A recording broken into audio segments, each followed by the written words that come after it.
Salut à toutes et à tous, c'est Jimbo donc pour ce 8e Grand Prix de la saison, donc le Grand Prix de Grande-Bretagne, alors qui a lieu la semaine dernière effectivement. Je n'ai toujours pas eu le temps avec mon travail de poster la vidéo la semaine dernière, donc je la poste aujourd'hui. Je vais pas tarder à poster d'ailleurs donc la vidéo donc, du Grand Prix d'Allemagne.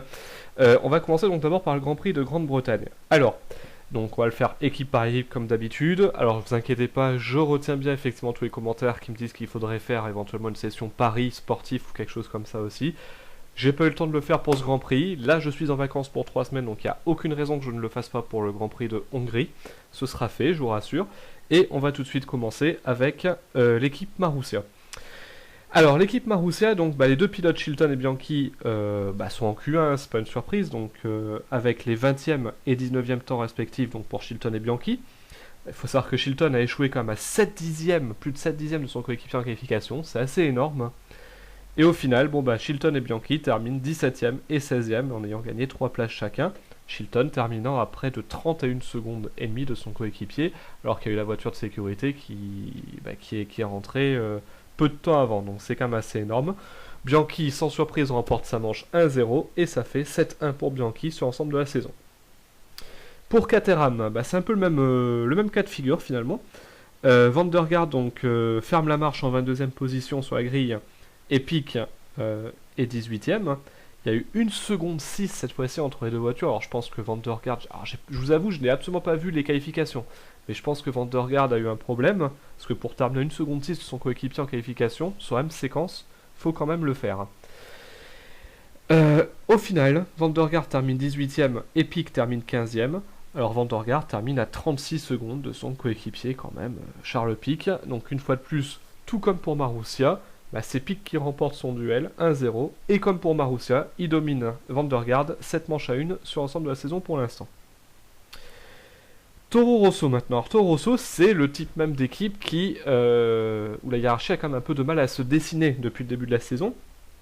Alors Ricciardo lui était passé en Q3, bel exploit. Il était 6ème et suite au déclassement de Di Resta il part 5ème, tandis que Vergne lui reste en Q2, 13ème, 12ème.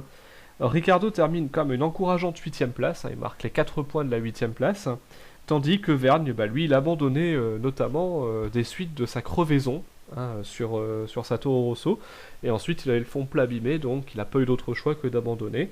Donc au final, Ricciardo remporte totalement cette manche face à Vergne, 1-0, et ça fait 4 partout sur l'ensemble de la saison, résultat très homogène entre les deux pilotes. Chez Williams, alors Bottas ne passe pas la Q1, donc il est 16ème sur la grille de départ. Maldonado, lui, par contre, alors il était 17ème, il passe 16ème avec le déclassement d'Di Resta. Maldonado, donc, lui passe en Q2, de 16ème il passe à 15ème, donc finalement les Williams partaient sur la 8ème ligne, et terminent toutes deux finalement à la porte des points, Bottas 12ème, Maldonado 11ème.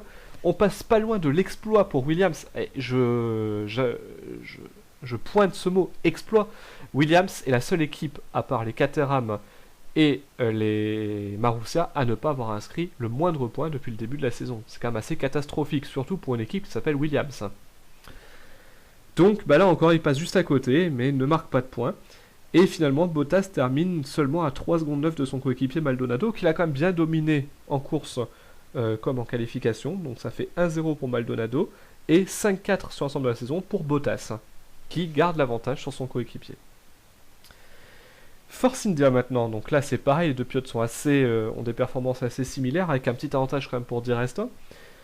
Alors, les deux pilotes sont en Q3, donc ça c'est l'énorme surprise de cette séance de qualification, puisque Di Resta a signé le 5ème temps, et seulement on se rappelle très très bien que pour 1,5 kg seulement sur sa voiture en moins, il partait dernier, 21ème précisément, puisque Van der Garde a perdu une place également. Et ensuite, Sutil, donc lui, il était 7ème et il passe en 6ème position sur la 3ème ligne. Sutil, qui d'ailleurs, à l'instar de Di Resta à Bahreïn, était à 2 doigts de monter sur le podium sans finalement une stratégie un petit peu, je vais pas dire mauvaise de son équipe, parce qu'ils avaient l'espoir de le faire monter sur le podium, c'était tout à fait à leur honneur, mais simplement là, en fin de course, ses pneus sont complètement dégradés. Il termine la course en 7ème position, dans les 2 derniers tours, il a perdu le podium. Et il termine devant son coéquipier Di Resta qui lui fait une remontée magnifique jusqu'à la 9ème place. On est habitué, Di Resta est un excellent pilote. Et du coup, il termine à 1 seconde 6 de Sutil, le deuxième pilote Force India. Mais c'est quand même Sutil qui remporte donc la manche, ne serait-ce qu'en qualification et en course. 1-0 pour Sutil et ça fait 5-4 pour Di Resta sur l'ensemble de la saison. Alors chez Sauber, on a quand même la hiérarchie qui est quand même assez bien dessinée. Hülkenberg est très régulièrement devant Gutiérrez. Donc Gutiérrez d'ailleurs ne passe même pas la Q1. Il partait 18ème sur la grille, tandis que Hülkenberg partait 15ème et passait en Q2. Alors très mauvaise performance des Sauber en qualification, ça faut bien le préciser. Et en course finalement, Hülkenberg marque son 2e point de la saison. Après, je sais plus quelle course c'était, enfin peu importe. Il marque son 2e point, il termine 10ème. Il marque des points pour Sauber, qui est la 4ème moins bonne équipe au niveau des points, je précise. Et 4ème moins bonne équipe tout court. Devant Williams, Marussia et Caterham, alors que l'an passé ils avaient des dizaines de points en plus. Et Gutiérrez donc termine 14ème, donc loin des points, à 6 secondes 5 de son coéquipier quand même, c'est pas énorme. Mais Hülkenberg remporte largement son duel 1-0 à nouveau face à Gutiérrez, et sur l'ensemble de la saison ça fait 6-2 pour Hülkenberg. Alors chez Mercedes, on s'attendait effectivement à une autre course. Les deux pilotes partaient sur la première ligne. Hamilton en pole position, Rosberg en 2ème position. Rosberg a quand même concédé 4 dixièmes à Hamilton en qualification. C'est assez énorme, encore une fois. Surtout venant de deux pilotes de la même équipe et d'une très bonne équipe comme Mercedes. Et finalement, Hamilton, on sait ce qui s'est passé. Il menait la course tranquillement. Il a eu ce problème d'éclatement de pneu en premier, le pneu arrière gauche. C'est ça, arrière gauche. Il a éclaté donc en premier. Ça lui a valu un retour au stand, il repartit de la dernière place, il a remonté tout le peloton et termine 4ème. Moi je trouve qu'Hamilton a fait une course magnifique du coup. Et Rosberg, lui finalement, donc il s'est fait dépasser par Vettel dès le début en course. Vettel ayant abandonné, finalement il gagne la course, mais il gagne la course à 7 secondes 7 seulement devant son coéquipier, qui lui est déjà passé par les stands pour avoir un pneu éclaté, qui est reparti dernier. Et je vous passe le topo, donc c'est vraiment une très belle performance d'Hamilton. Pour autant que je sache, il ne faut quand même pas minimiser la victoire de Rosberg, sa 2ème victoire cette saison. Hamilton n'a remporté aucune course. Donc Rosberg finalement commence à tailler patron chez Mercedes, mais pour autant, moi, cette course-là, c'est une égalité parfaite entre deux pilotes. Hamilton le domine en qualification, fait une course magnifique, et Rosberg, même s'il gagne, finalement, il est seulement à 7 secondes devant. Donc c'est un partout, et sur l'ensemble de la saison, du coup, Hamilton bat Rosberg 6 manches à 4. Ça s'équilibre un peu plus. Alors chez Lotus, en revanche, on l'a compris, il n'y a qu'un seul patron, c'est Raikkonen, depuis le début de la saison. Lotus et Red Bull étaient d'ailleurs les deux équipes à avoir fait un sans faute de leur pilote numéro 1, c'est-à-dire Raikkonen et Vettel, sur leurs coéquipiers, Weber et Grosjean. Et cette course-là, pour Lotus, ne va pas échapper à la règle. Alors, même si Grosjean termine devant Raikkonen en qualification, les deux Lotus partaient sur la 4ème ligne, 7ème pour Grosjean, 8ème pour Raikkonen. Alors, faut savoir qu'il y a seulement 7 millièmes de seconde entre les deux en qualification. C'est rien, mais au moins Grosjean est devant Raikkonen. Grosjean aura fait une belle course, ça il n'y a pas à dire, mais malheureusement abandonne encore une fois. Il a été victime indirecte d'une Toro Rosso qui s'est rabattue, celle de Ricciardo je crois. Il a touché une McLaren, il a touché Weber je crois, Grosjean, qui a pris un mauvais départ, mais c'est pas de sa faute. Après il abandonne malheureusement, au début de la course c'était fringant, mais après il y a eu un problème qui l'a fait abandonner à nouveau. Alors je suis en train de réfléchir pour les pneus, il y avait Vergne, il y avait Hamilton, il y avait Massa, et il y avait... Et il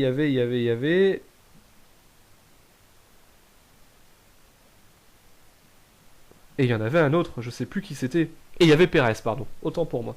Donc Grosjean n'était pas concerné par un abandon suite à une crevaison de pneus, était donc par un autre abandon. Et Raikkonen, lui, termine 5ème de la course, donc il aurait pu espérer mieux. Il a ses pneus usés en fin de course, le pilote finlandais, un petit peu comme Di Resta.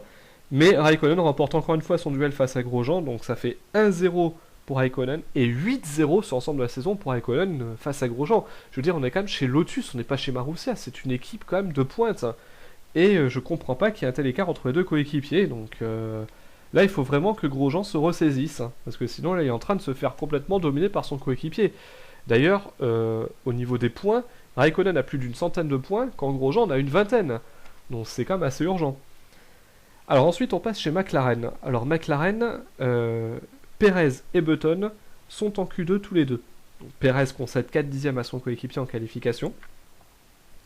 Et la suite, on sait comment ça se passe. Donc 13e pour Perez, 10e sur Button sur la grille. Button qui était 11e mais qui est passé 10e. Et finalement, en course, Perez est plus rapide que Button. Il passe Button. Il aurait pu terminer devant Button facilement sans son pneu arrière gauche qui a éclaté et qui l'a contraint complètement à l'abandon. Et d'ailleurs, ce pneu arrière gauche qui a éclaté, heureusement, et ça tous les médias en ont parlé, heureusement que Alonso qui le dépassait à ce moment-là, l'a dépassé par la droite et pas par la gauche, parce que s'il avait dépassé par la gauche, il aurait été surpris par ces...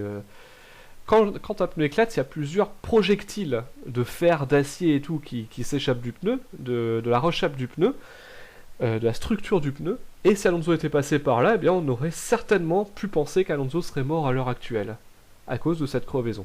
Donc c'était très très très dangereux, ces pneus Pirelli qui éclatent, hein. Il y a eu une épidémie, on a eu 4 en tout. On a vu Vergne, on a vu Hamilton, on a vu Perez, et il y a Massa également qui en a été victime. Donc 4 pneus en une course, ça fait quand même beaucoup. Et finalement, il n'empêche que Perez a abandonné. Button, lui, termine 13ème, c'est très très anonyme. McLaren n'a pas fait une belle course du tout, ça c'est clair. Et au final, Button remporte tout de même son duel face à Perez, bien sûr, 1-0, et il mène 5 manches à 4 face aux Mexicains. Ferrari maintenant. Alors Ferrari, il faut savoir que Massa partait en Q2, à 11ème position, et qu'Alonso lui était en Q3, il était seulement 9ème, donc très mauvaise performance des Ferrari en qualification. Mais on connaît Ferrari en course. Alonso et Massa ont pris un départ fantastique, Massa même devant Alonso, jusqu'à cette crevaison de Massa qui ruine toute chance de podium collectif pour Ferrari finalement, puisqu'Alonso termine sur le podium, il termine 3ème. Et Massa, un petit peu comme la voiture d'Hamilton, il a dû repasser très tôt par les profondeurs du classement et remonter, il termine 6ème, à 7 secondes 4 de son coéquipier. Massa, comme d'habitude, fait des très beaux débuts de course, ruiné ensuite soit par la stratégie, soit par un élément extérieur, soit par un problème mécanique, et du coup, il termine loin, et c'est Alonso qui remporte encore son duel face à Massa, 1-0, et sur l'ensemble de la saison, ça fait 7-1 pour Alonso. Et ça, c'est pas vraiment étonnant, on connaît la politique de Ferrari, on sait très bien qu'il y a un pilote particulier qui prévaut sur l'autre. Il n'y a que du temps de Raikkonen-Massa que c'était pas très clair, parce que Massa était aussi rapide, voire même légèrement plus rapide que Raikkonen en 2008, quand il a joué le titre avec Hamilton. Mais là, Alonso, toute l'équipe est acquise à sa cause. Et je vois mal Alonso partir de chez Ferrari avant sa retraite. Tant qu'il n'aura pas gagné un titre, au moins il partira pas avec Ferrari, Alonso, c'est sûr et certain. Donc ça fait 7-1 pour Alonso, mais on s'y attendait. Et chez Red Bull ensuite, alors là c'est une grosse surprise, parce qu'on est en train de parler du pilote numéro 1 et du pilote numéro 2, et bien là, pour une fois, Weber termine devant Vettel finalement, avec un abandon de Vettel. C'est très très très très rare que ça arrive. Jusqu'à présent, Vettel, son plus mauvais résultat, c'est une 4ème position. Il a été dans toutes les autres courses sur le podium, quasiment, et il n'a abandonné que cette fois-ci. Donc, les Red Bull se qualifient sur la 2ème ligne, Vettel devant Weber pour 9 millième. Alors Weber a fait une très très belle performance en qualification, c'est régulier, mais il s'est complètement loupé au départ. Il s'est complètement loupé. Et il s'est fait toucher son aileron par Grosjean, qui a été surpris par une McLaren qui s'était rabattue. Mais ça ne l'a pas empêché donc de remonter dans le classement, de faire un arrêt plus tôt que les autres pour avoir la piste dégagée et se débarrasser de tous ses adversaires, de faire un dernier relais d'anthologie, puisque Weber aurait pu disputer la victoire à Rosberg, il lui manquait 1 ou 2 tours. Il était largement plus rapide. Et finalement, il termine à moins d'1 seconde de Rosberg cette course, signe que Weber était très satisfait. Quand Vettel, lui, par contre, abandonné alors qu'il avait vraiment la course en main, Vettel. Vettel, je rappelle qu'au départ, il saute en 2ème position Rosberg. Il n'arrive pas forcément à suivre le rythme d'Hamilton au début de la course jusqu'à ce que son pneu crève. Après, il gère la course en tête tranquillement et il abandonne suite à un problème, me semble-t-il, hydraulique ou de boîte de vitesse, je ne sais plus trop. Mais un problème mécanique qui le contraint à l'abandon, qui laisse le champ libre à Rosberg. Et pendant ce temps-là, Weber et Alonso, qui sont en pneus, qui venaient de rentrer avec la voiture de sécurité au stand et qui ont des pneus tout frais, vont fondre sur lui comme neige au soleil, sauf qu'Alonso est beaucoup plus loin que Weber. Weber lui manque 1 ou 2 tours avant de se débarrasser de Rosberg, il l'aurait fait, c'est sûr. Et Weber, du coup, signe le meilleur tour en course, hein, et était vraiment, pour le coup, le pilote le plus rapide de ce Grand Prix de Grande-Bretagne. Donc, pour une fois, Weber remporte son duel face à Vettel, puisqu'il marque un maximum de points et pas Vettel, ça fait 1-0 pour Weber. Et Vettel, donc, remporte pour l'instant son duel face à Weber sur l'ensemble du championnat, 7 manches à 1. Donc voilà pour tout ce qui est, comparaison équipe par équipe. Nous allons maintenant passer au top et au flop, comme d'habitude, avec cette fois-ci quelques surprises, notamment pour le flop. J'ai rajouté une 4e personne pour le flop, vous allez voir.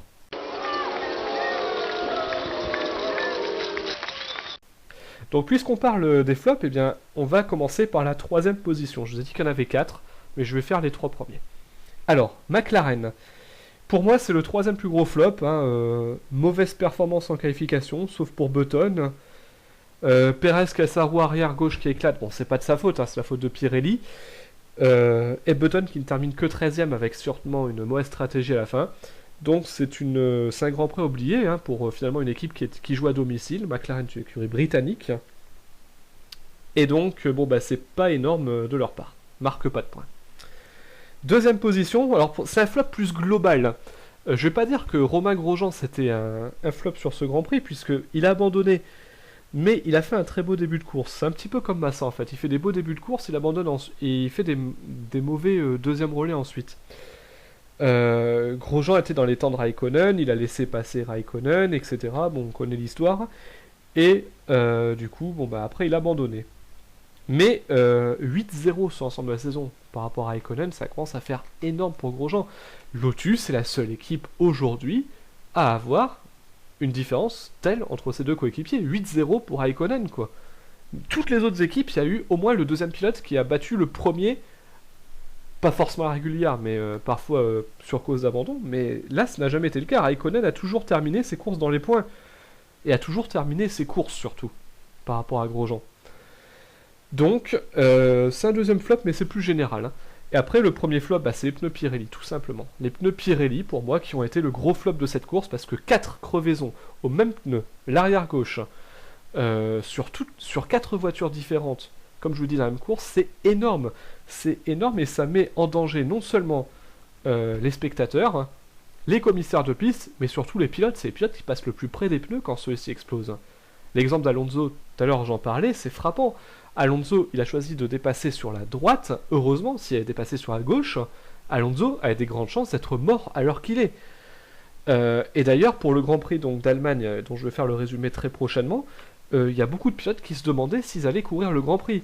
Alors finalement, oui, Pirelli a porté d'autres gommes et ils ne se sont pas détériorés sur le Grand Prix d'Allemagne, mais c'est hyper dangereux ce type de pneus. Je veux bien qu'on mette des pneus un petit peu moins performants pour pimenter un peu la course et apporter une notion stratégique, mais faut pas déconner, quoi. À un moment, là, c'était vraiment...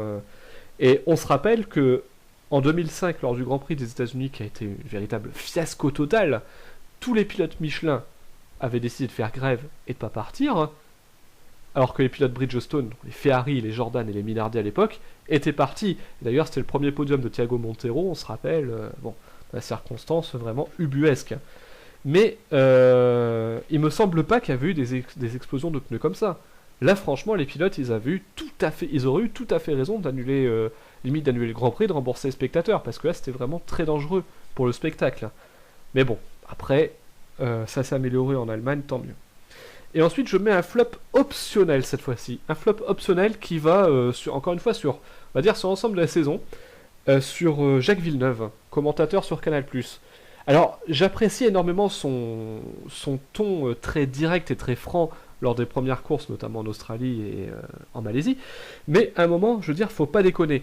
Parce que Jacques Villeneuve, lui, a une fâcheuse tendance donc à répéter 100 000 fois que les pneus Pirelli, c'est de la merde.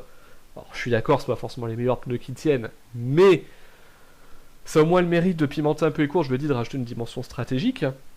Ensuite, de dire que les dépassements avec le DRS, c'est pas des dépassements sportifs, il le répète tout le temps. Qu'ils le disent une fois, je suis d'accord, je suis totalement d'accord que les dépassements au DRS, c'est pas des dépassements sportifs, c'est des dépassements, je dirais même des dépassements antisportifs et des dépassements faciles, facilités par la vitesse de pointe de la voiture. Mais à un moment, il faut se poser les questions. S'ils ont mis le DRS, c'est parce qu'ils considéraient qu'il n'y avait pas beaucoup de dépassements en Formule 1, Qu'ensuite des pilotes plus rapides pouvaient dépasser effectivement des pilotes moins rapides, donc ça c'est ce qui me gêne un petit peu, parce que s'il y a des pilotes moins rapides qui ont bien joué le jeu de la stratégie par rapport aux pneus, et qui voient fondre sur eux des pilotes très rapides ensuite avec des pneus neufs, la différence elle se fait pas, le pilote se fait dépasser. On le voit notamment, donc on l'a vu notamment avec Sutil, et avec Raikkonen sur cette course-là. Mais peu importe, je veux dire, il faut pas le répéter 36 000 fois. C'est vrai que les dépassements d'Alonso en début de course sont magnifiques. Quand il se bat pour gagner des places tout de suite, c'est magnifique. Mais c'est vrai aussi que y a certains pilotes qui utilisent le DRS, c'est normal pour dépasser. À partir de là, voilà. Et troisième critique que j'ai à faire, c'est qu'il faut vraiment que Villeneuve arrête de critiquer, en début de course je parle, hein, je parle pas forcément, les dépassements des uns et des autres par rapport à la forme de leurs pneus ou par rapport à la forme de leur voiture. Par exemple, on l'a encore vu au Grand Prix d'Allemagne, mais là c'était au Grand Prix de Grande-Bretagne, une voiture qui dépasse une autre entre la 14e et la 15e place, c'est pas parce qu'il y a une Red Bull derrière moi que je vais la laisser passer. Je veux dire, j'en ai rien à foutre. Je veux dire, je défends ma position. C'est ce qui va peut-être jouer à la fin. Alors c'est vrai, je flingue peut-être un peu plus mes pneus, mais après c'est à moi de prendre la décision si je laisse passer ou si je laisse pas passer. Button, lui, il prend la décision de laisser passer. Ce qui est pas con, puisqu'il prend des positions. Mais après, sur certains pilotes, s'ils n'ont pas envie de laisser passer, et qu'ils sont pas dans le même tour, ils vont pas les laisser passer. Je veux dire, on est à Formule 1. On n'est pas dans un sport où il faut pas se battre ni défendre. On est dans un sport où justement il faut qu'il y ait de l'action, voilà. Et puis après, voilà ce que je veux dire. Bon bref, je veux dire, là, sur tous ces points-là, Villeneuve me déçoit un petit peu, parce que effectivement, quand il dit que Pérez, par exemple, qui se bat pour la 11e place face à quelqu'un qui comme apporte des points, qui doit laisser passer parce que les pneus sont différents, je suis pas forcément d'accord. C'est au pilote qui est derrière de faire l'effort de le dépasser. Voilà, c'est comme ça, parce que sinon, la Formule 1 c'est quoi? C'est un sport où tout le monde se laisse passer. Je suis désolé, c'est pas comme ça que je joue à Formule 1. Les meilleures joutes en Formule 1, c'était des joutes de dépassement. Et le plus beau dépassement pour moi en Formule 1 qui m'a été donné à voir, je crois, ça a été le dépassement de Schumacher, non pardon, de Hakkinen sur Schumacher en 2000 en Belgique, qui est un dépassement d'anthologie. Il dépassait à deux Zonta, la barre, hein, et ce dépassement était magnifique.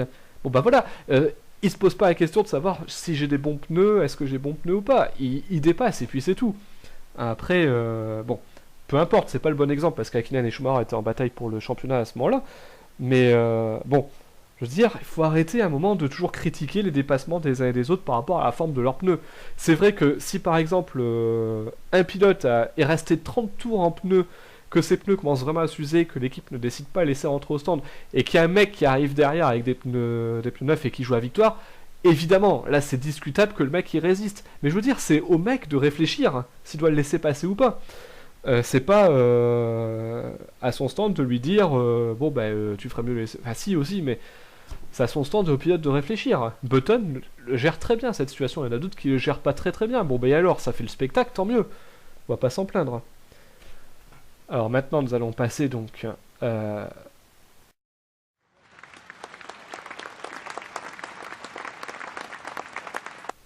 donc maintenant nous passons au top. Alors bon bah 3 tops hein, très très classiques. Troisième position je mets Di Resta. Encore une fois pour l'ensemble de sa saison et c'est un pilote que j'apprécie énormément sur la Force India. Il fait des très belles courses, il partait quasiment dernier, il termine 9ème avec sa Force India. À 1 seconde 6 derrière son coéquipier Sutil. Alors il est vrai avec la voiture de sécurité, il a été aidé, blablabla, blablabla, mais Di Resta, encore une fois, fait la meilleure remontée du plateau, et ça correspond bien à sa 5ème place sur la grille, mention spéciale, il a fait une très belle qualification. Deuxième position, Mark Webber. Bah oui, Mark Webber, comme je vous le disais tout à l'heure, c'était l'animateur de cette fin de course, il a fait des temps canons, auteur du meilleur tour en course, mais apparemment, vous voyez, débarrassé de Vettel, ça doit être psychologique. Débarrassé de Vettel, ce pilote est un pilote excellent. Un pilote magique. Et on l'a déjà vu d'ailleurs, quand Vettel avait abandonné, Webber faisait des courses toujours monstrueuses. Et là, bah, c'était le cas. Mais il a commencé à se réveiller quand Vettel a abandonné Webber. C'est incroyable. Donc voilà. Donc, peut-être qu'il devrait plus songer à se battre avec Vettel. Quoi qu'il en soit, je veux dire, effectivement, il mérite un top. Et le top numéro 1, bah, c'est bien sûr Rosberg, mais d'un ordre plus général, Mercedes. Mercedes, depuis le Grand Prix de Monaco, est une équipe qui réussit des belles performances en course. D'ailleurs, bah, Rosberg avait gagné à Monaco, il regagne ici. Il fait des belles performances en course, l'écurie marque des points, si bien que, avant le Grand Prix d'Allemagne, donc je ne vais pas divulguer ce qui s'est passé, mais avant le Grand Prix d'Allemagne, Mercedes est réputé pour être le principal concurrent de Red Bull, et je suis tout à fait d'accord, c'est la voiture à même de, depuis le Grand Prix de Monaco, c'est la voiture à même de battre les Red Bull sur tout circuit. Cette Mercedes, et il arrive à tenir la dragée haute au Red Bull, ou à faire quasiment si bien. En qualification, ça c'est un gage de qualité. Et en course, maintenant, ils arrivent à corriger les erreurs. Voilà. Hamilton a tenu le coup face à Vettel en début de course. Rosberg a tenu le coup face à Vettel en début de course également. Était derrière Vettel, mais voilà. Il a profité de l'abandon, certes, de Vettel et de la crevaison d'Hamilton pour gagner. Mais quoi qu'il en soit, si les choses étaient restées en état, on aurait eu Hamilton premier et Rosberg troisième. Donc finalement, les deux Mercedes marquaient plus de points que les Red Bull de toute façon. Donc voilà. Donc très très belle performance du pilote allemand que je trouve énormément sympathique en plus, qui est un pilote très ouvert, qui sait très bien parler français, plusieurs langues, qui est multilingue et il mérite vraiment... Rosberg c'est un petit peu mon chouchou en fait pour cette saison chez Mercedes. Hamilton aussi, je trouve que Mercedes c'est une équipe qui me touche beaucoup parce que c'est une équipe qui est, je vais dire, quasiment invincible en qualification et qui en course du coup avec ses problèmes de pneus sont... un colosse au pied d'argile, j'ai envie de dire. Et du coup, le fait de les voir aux avant-postes comme ça, c'est mérité, et ils ont travaillé pour, et ils méritent donc de toute façon notre respect. Sans pour autant manquer de respect aux autres pilotes, aux autres écuries. Hein. Tout le monde n'est pas forcément là par hasard, hein, pas forcément bien sûr, mais bon, quoi qu'il en soit, Rosberg et Hamilton forment pour moi un très très très bon duo de pilotes. Voilà. Bon, bah écoutez, la vidéo maintenant touche à sa fin. Je vous remercie de l'avoir suivi, hein, comme d'habitude. Je vais pas tarder à poster celle du Grand Prix d'Allemagne. De toute façon, j'ai le temps, donc je vais le faire très prochainement. Que dire d'autre? Bah, n'hésitez pas à vous abonner à ma chaîne si vous avez trouvé cette chronique bien, hein, pour ceux qui ne sont pas encore abonnés. N'hésitez pas à mettre un petit j'aime, à commenter. Les commentaires, ça me fait toujours plaisir. C'est toujours constructif d'ailleurs. J'ai vu des commentaires qui me demandaient de mettre des pronostics sportifs. Je voulais le faire pour le Grand Prix d'Allemagne. Je voulais dire un podium de Raikkonen. Et j'aurais vraiment dû le faire, parce que je vous aurais fait gagner. Et alors, c'est facile à dire après, hein, mais je vous assure que j'y pensais. Pourquoi? Parce que la Lotus, c'est une voiture performante par temps chaud. Et même avant les qualifications, j'étais quasiment sûr que Raikkonen allait terminer sur le podium. Donc voilà. Et du coup, bon ben, je vous remercie. Bonne journée à tous. Salut. Bonnes vacances si vous êtes en vacances. Bon courage si vous n'êtes pas en vacances. Et j'espère vous revoir bientôt donc pour le Grand Prix d'Allemagne que je vais diffuser d'ici demain ou après-demain grand maximum. Allez, ciao!